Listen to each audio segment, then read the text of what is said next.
Saudi আরবের একটা জাহাজ এসে মালদ্বীপের সাগরে ডুবে গেল, সবগুলি যাত্রী ডুবে মরে গেল। একজন কোরআনের হাফেজকে আল্লাহ বাঁচায় রাখলেন। সবগুলি যাত্রী ডুবে মরে গেল, কিন্তু একজন হাফেজ, বয়স তার 10 বছর, এই হাফেজকে আল্লাহ পাক বাঁচায় নিলেন। কাঠের উপরে ভাসতেছে। মালদ্বীপের জেলেরা সাগরে নামছে মাছ ধরার জন্য। দেখে একটা ছোট্ট বালক কাঠের মধ্যে ভাসতেছে। এই বালকটারে তারা নৌকায় উঠাইল, উঠে তারা বাজারে তুলল বিক্রি করার জন্য। তখনকার সময় মানুষ বেচা কেনা হইতো, বাজারে তুলছে বিক্রি করবে। চেহারাটা এত সুন্দর, পূর্ণিমার চাঁদের মতো সুন্দর, কারণ তার বাড়ি তো মালদ্বীপ নয়, বাড়িটা হলো আমার নবীর দেশে।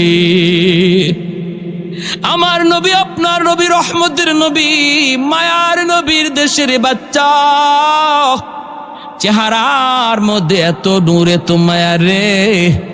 ওই হাফেজ কোরআনকে তারা তুললো বাজারে বিক্রি করার জন্য। মানুষজন আসে কেনার জন্য, কিন্তু অনেক দাম চায়, অনেক মূল্য চায়। এই মূল্যের কারণে কেউ নিতে পারে না। একজন হিন্দু মহিলা, মালদ্বীপ শহরের সমস্ত মানুষ ছিল তারা মুশরিক, মূর্তি পূজা করত, অগ্নি পূজা করত। ওই অবস্থায় একজন হিন্দু মহিলা আসলো কেনার জন্য। মহিলাটার অনেক সম্পদ, কিন্তু ছেলে সন্তান নাই, আছে শুধু একটা মেয়ে সন্তান। একটা ছেলের প্রয়োজন, ছেলের প্রয়োজন। এই চিন্তা করে মহিলা বাজারে হাজির। আইসেই ডাক দিয়ে কই, তোরা কত টাকা চাস? বল না কত টাকা লাগবে। কই এত টাকা লাগবে। মহিলা কই, নে এত টাকা নিয়ে দা, ছেলেটারে আমাকে দিয়ে দে, আমি ছেলেটারে সন্তান হিসাবে পালবো। আমার ছেলে সন্তান নাই রে, আমি তারে ছেলে কয়া পালবো, আম্মা কয়া ডাক দিবে। হাফেজে কোরআন ওই মহিলার ঘরে গেল, মা ডাকে, বোনটারে বোন কয়া ডাক দে, বোনটাও তারে ভাইয়া কয়া ডাকে। এইভাবেই দিন চলছে, রাত চলছে। হাফেজ এখনো তার নিজের পরিচয় দেয় না, সে যে কোরআনের হাফেজ। দেখতেছে গোটা মালদ্বীপ অগ্নি পূজারী, মূর্তির পূজারী, ভয়ে আতঙ্কিত, আতঙ্কিত, পরিচয় গোপন। হঠাৎ করে একদিন দেখে মা হাউমাউ করে কান্দে। মা গো, তুমি কান্না করো কেন? কি জন্য কাঁদো? মহিলা কয়ে, বাবা আমি কান্না করি এই জন্য, মালদ্বীপে প্রতি বৎসর সিডর হয়। সিডর জলোচ্ছ্বাসের কারণে অনেক মানুষের প্রাণহানি হয় রে বাবা, অনেক মানুষ মারা যায়। নির্ধারিত টাইমে, রাত যখন 12টা বাজে, প্রতি বছর নির্ধারিত তারিখে নির্ধারিত টাইমে মালদ্বীপ থেকে সিডর হয়। এই সিডরের কারণে অনেক মানুষের প্রাণহানি ঘটে। বাদশাহ জ্যোতিষীদেরকে বলেছে, জ্যোতিষী বিদ্যা পরে তোমরা দেখো, একটু বের করো কেন এমন হয়।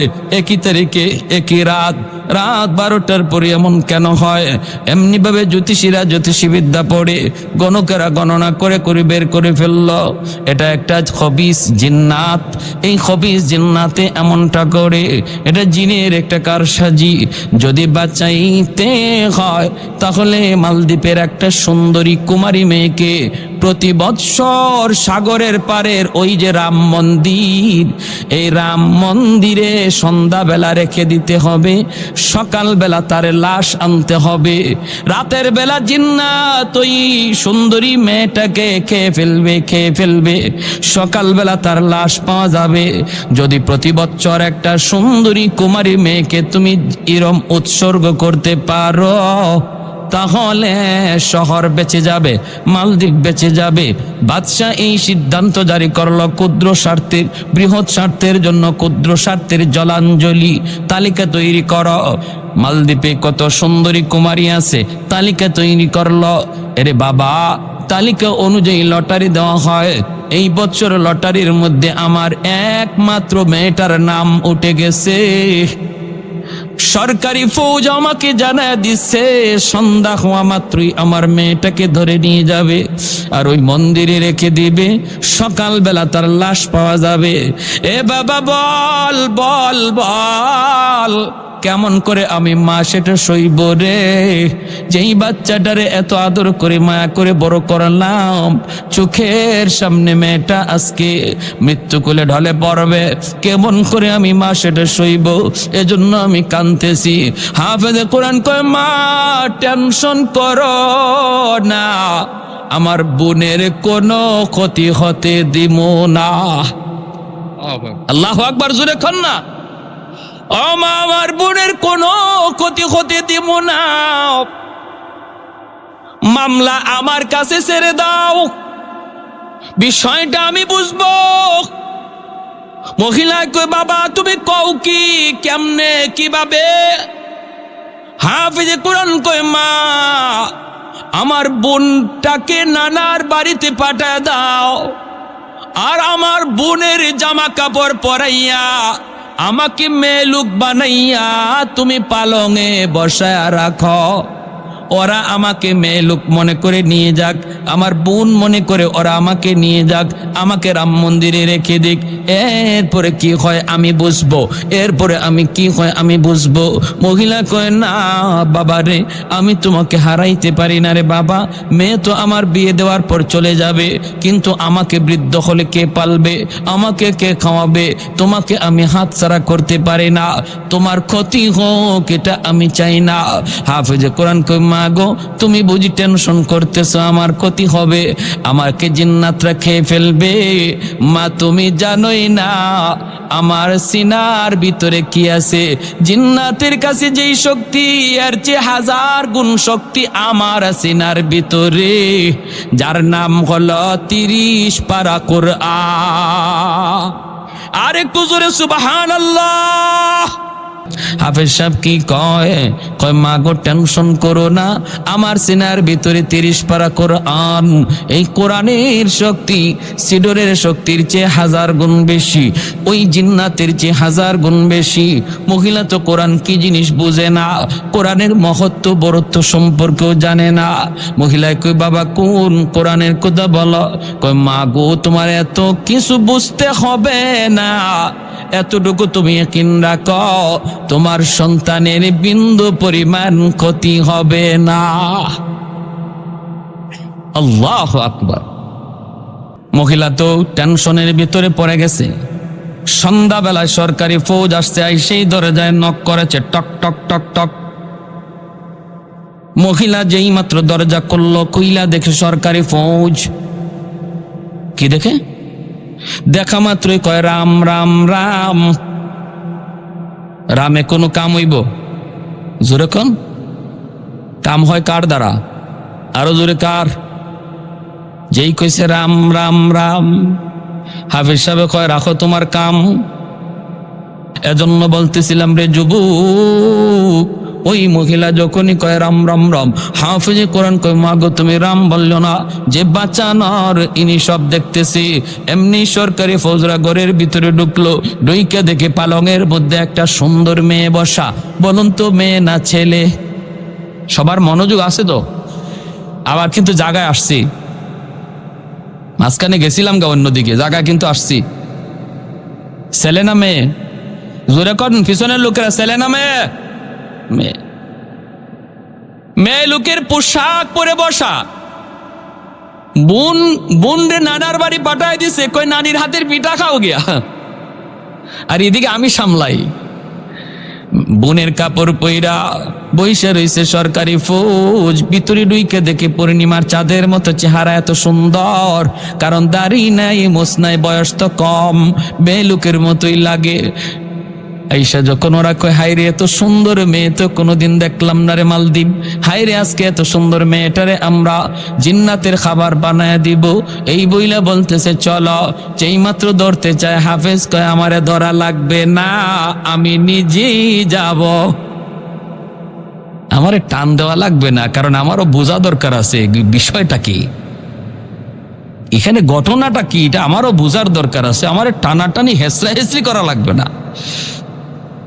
চলছে তো চলছে, বোনের কাপড় উপরে নিচে তার নিজের কাপড়, আর শুধু মারে বলছে মা গো আমার একটা জায়নামাজ দিয়ে দিও। আল্লাহু আকবার জোরে কোন। লোকে এসে জায়নামাজটার সাথে নিয়ে চলে গেছে রাম মন্দিরে। বিশ্ববিখ্যাত পর্যটক আল্লামা ইবনে বতুতা, তার কিতাবের নাম হলো রিহলাতে ইবনে বতুতা, এই কিতাবের ভিতরে বাস্তব ঘটনাটা তুলে এনেছেন। আজকে বিশ্ব মানচিত্রে মালদ্বীপ একটা মুসলিম দেশ। কেমন করে মুসলিম দেশ হলো? এরা মুসলমান ছিল না, এরা ছিল সব হিন্দু। আজ কেন তারা মুসলিম হলো? কেমনে হলো? একজন হাফেজ কোরআনের বরকতে, একজন হাফেজ সাহেবের উসিলায় আল্লাহ পাক গোটা মালদ্বীপকে ঈমান দিয়া দিছে। চলে গেল রাম মন্দির, মন্দিরের ভিতরে রেখে সরকারি ফৌজ তারা চলে আসলো। আর হাফেজ সাহেব মন্দিরের ভিতরে ঢুকেই সে মেয়ে লোকের পোশাক টাস টাস করে খুলে ফেলল। নিচে তো নিজের পোশাক, যায় নামাজ খানা বিছাইয়া মন্দিরের ভিতরে আল্লাহর কদমে সেজদায় পড়ে গেল। আল্লাহর কদমে সেজদায় পড়ে কই মালিক আজ প্রমাণ হবে জিন্নাতের পাওয়ার বেশি নাকি তোমার কোরআনের পাওয়ার বেশি। আজ প্রমাণ হবে গো মালিক, আজ প্রমাণ হবে ইসলাম ধর্ম সত্য নাকি ভিন্ন ধর্ম সত্য। আজ প্রমাণ হবে সূরা ইয়াসিনের পাওয়ার বেশি নাকি এই সিডরের পাওয়ার বেশি। আল্লাহর কালাম তেলাওয়াত করা শুরু করে দিল। রাত যখন 12টা বেজে গেল, এ মন্দিরের ভিতর থেকে সাগরের দিকে তাকায়, সাগরের দিকে তাকায়, দেখে সাগর থেকে পানিটা এরকম ভাবে অদ্ভুত আকারে রূপ নিয়া, অদ্ভুত আকারে রূপ নিয়া এই পানিটা উঁচু হইয়া মালদ্বীপের দিকে আক্রমণের জন্য রেডি হয়েছে। এমনি হাফেজে কোরআন মন্দির থেকে সূরাতুল ইয়াসিন, আল্লাহর কোরআনের সূরা ইয়াসিন পইরা ফু দিল। চুকির পানিটা ঝরে ঝরে কান্দে আর কয় মালিক আজ প্রমাণ হবে কোরআনের ইয়াসিনের পাওয়ার বেশি নাকি ওই জিন্নাতের পাওয়ার বেশি। আল্লাহ পাক সূরা ইয়াসিনটারে একটা অ্যাটম বোমার মতো আল্লাহ শক্তিশালী বানাইয়া, কোরআনের এই ফুয়ার বাতাসটারে আল্লাহ পাক পাওয়ারফুল বানাইয়া এই পানির বিপক্ষে আল্লাহ পাক পাঠায়া দিলেন, মোকাবেলায় পাঠায়া দিলেন। সাগরের মাঝামাঝিতেই আল্লাহর কালাম সূরা ইয়াসিন যাইয়া এমন ভাবে সিডরকে, পানিকে আর জলোচ্ছ্বাসকে আঘাত করলো, মুহূর্তের ভিতরে পাহাড় পরিমাণ পানি আবার সাগরে দেবে গেল। আর একটু জোরে সুবহানাল্লাহ। কোরআনের পাওয়ার বেশি, ঠিক কিনা জোরে বলেন। আহাদুল লাইসা কামিসলি সামাদুল লাইসা কাফাদলি লিমানিল মুলকু তুগুই তো সাজাওয়ার খুদাই তো খুদাওয়ান্দে ইয়ামি নি তো খুদাওয়ান্দে ইয়াসারি তো খুদাওয়ান্দ জামি নি তো খুদাওয়ান্দ সামাই তো রহিমি তো করিমি তো সামিঈ তো বসিরি তো মুইদ্দি তো মুদিল্লি তো মালিকিল আরশি বাজাই। জোরে কোন আল্লাহু আকবার। কোরআনের দাম আসেনি না নাই? পাওয়ার আসেনি না নাই? ঘরে কোরআন তেলাওয়াত করো, এরপরে কি হয় আরো মজার ঘটনা। তেলাওয়াত যদি ঘরের ভিতরে হয়, ঘরের ভিতরে শক্তি চলে আসে।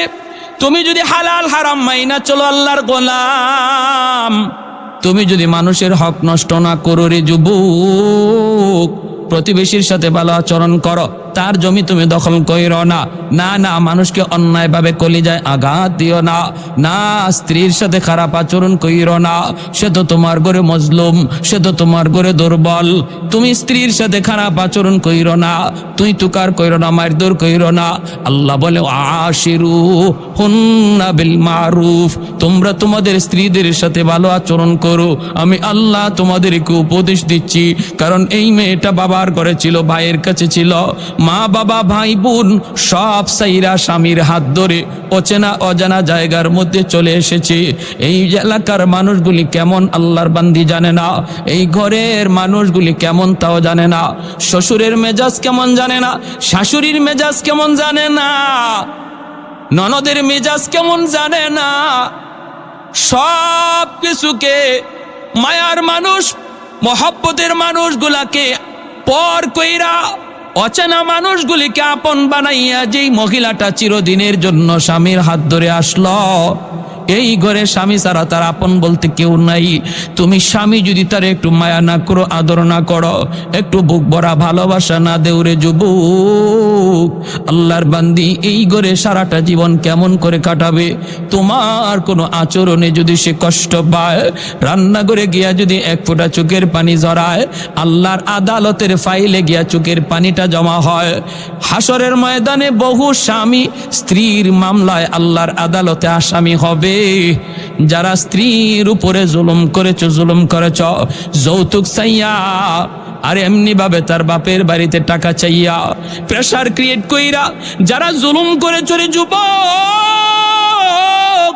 মনে রাইখো এই দিন নয়, এই জীবন নয়, মরণের পরের জীবনটাই হলো আসল জীবন। ওই জীবনে বহু স্বামী আল্লাহর আদালতে স্ত্রীর মামলায় আসামির কাঠগড়ায় দাঁড়ায় থাকবি।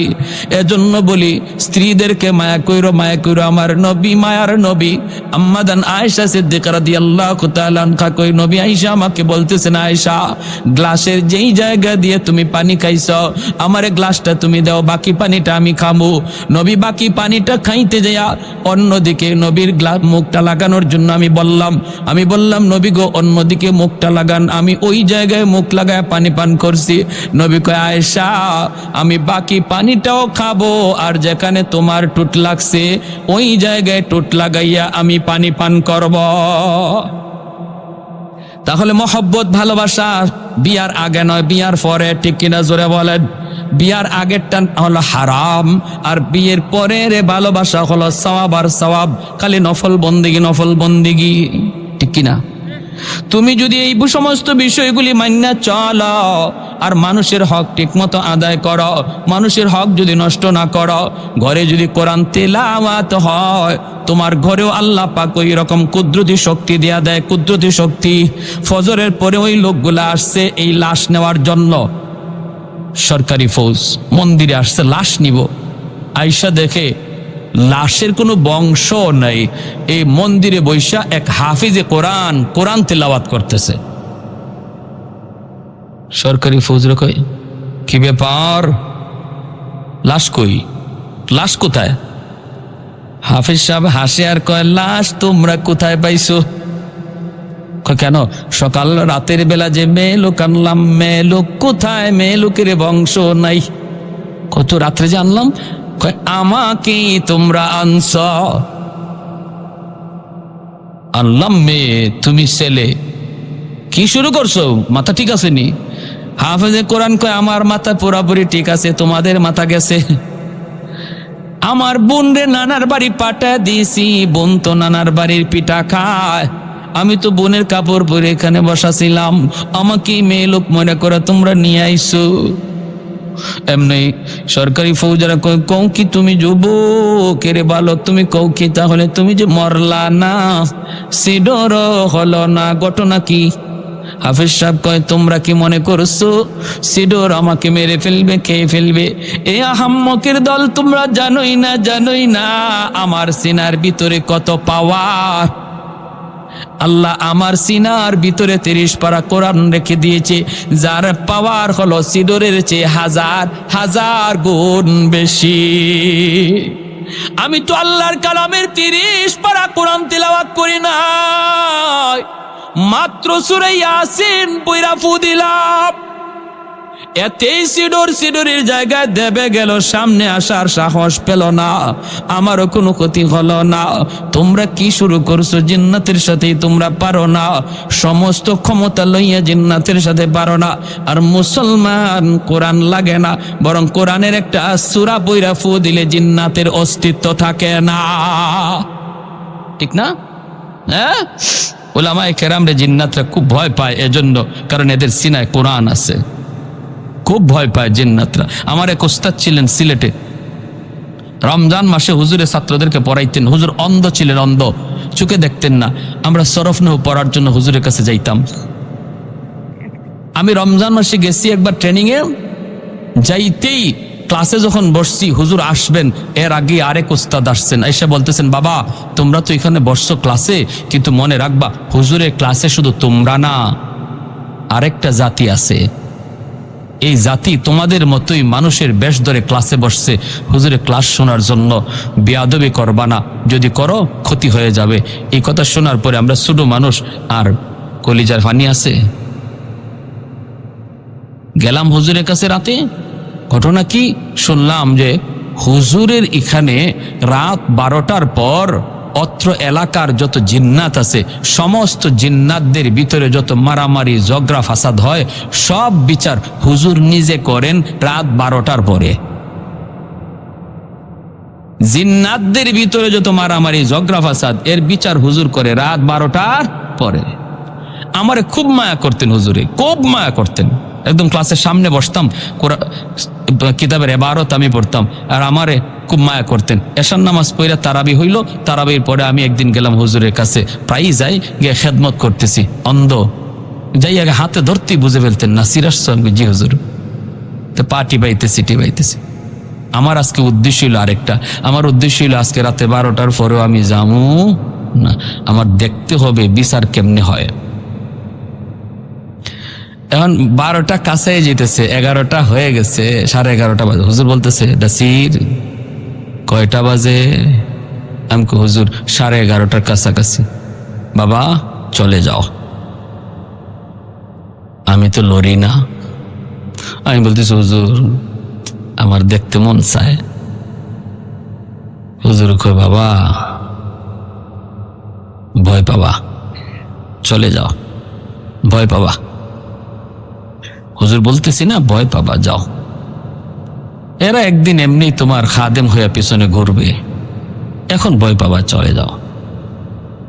চলে আসছে। খালি আমার ক্লাসমেটটা, আমরা যে রুমে ঘুমাই এখানে আসছি, একজনে কইতেছে, নাসির ভাই আমার প্রস্রাবে ধরছে, যাও প্রস্রাব করে আসো। অপ্রস্রাব করতে গেছে, প্রস্রাব যে জায়গায় করবে এখানে পাশে একটা জঙ্গল, ওইখান থেকে দৌড় দিয়ে রুমে আইসা কয়, আমি শেষ, একদম মুখ দিয়ে ফেফড়া বাইরে গেছে। আমরা তাড়াতাড়ি ধরলাম, ধরে এখন কি হয়েছে, হুশ নাই। কয় আমি দেখলাম জঙ্গলের ভিতরে একটা মহিলারে আর একটা পুরুষে পিটাইতেছে, সাদা পোশাক, আর কাঁদতেছে আর দৌড়তেছে জঙ্গলের ভিতরে। ছোট বাচ্চা দেখে তো ভয় পাইছে। এখন হুজুরের মেয়ের জামাই আসছে, আইসা উনি এই সংবাদ শুইনা হুজুরে গেছে জঙ্গলের সামনে। হুজুরের মেয়ের জামাতা, উনিও আমাদের উস্তাদ, উনি জঙ্গলের সামনে গিয়ে দেওয়াছে ভাষণ, শোনা আব্বা এত করে কইল তোমাদেরকে যে কোনো ছাত্রের সামনে তোমরা এমন কোনো কাজ কইরো না যে কাজে ছাত্ররা ভয় পায়, কারণ এরা নবীর মেহমান, এরা নবীর মেহমান, এরা নবীর মেহমান। অতএব আজ যেটা করছো বিচার কি হবে ভালো করে বুঝে যাইও। এই কথা কইয়া উনি জঙ্গলের সামনে এক ভাষণ দিছেন, জঙ্গলের সামনে। ফজরের সময় আমি যাইতেছি মসজিদে, হুজুরে লাঠি বর দিয়ে চলে যেতেছেন, আর আমি পিছনে জায়গা ধরতেই হুজুর বলতেছে, নাসির। আমি, জি হুজুর। ঘটনা ঘটছে রাত 12টার দিকে, আর 3টা বাজে আমি হুজুরে নিয়ে মসজিদে যাইতেছি। এর ভিতরে কেউ হুজুরের কাছে যাই নাই। আমি গিয়ে লাঠি ধরতে হুজুর বলতেছে, নাসির গত রাতে কি হয়েছে? আমার খবর হয়ে গেছে নি? আমি বললাম, হুজুর এই ঘটনা। তখন হুজুর বলতেছে, বাবা ওরা খেয়াল করে নাই যে এখানে একটা মাদ্রাসার ছাত্র প্রস্রাব করতে বসছে, হাজত সারতে বসছে, ওরা খেয়াল করতে পারে নাই। এজন্য আমার কাছে আইসার সাথে মাপ চাইছে, আর বলছে আর কোনো দিন এমনটা করবে না। অতএব আমিও মাফ করে দিছি, তোমরা মাফ করে দিও, আর এত রাত যাইগো না, এত রাত জাগনা থাইকো না।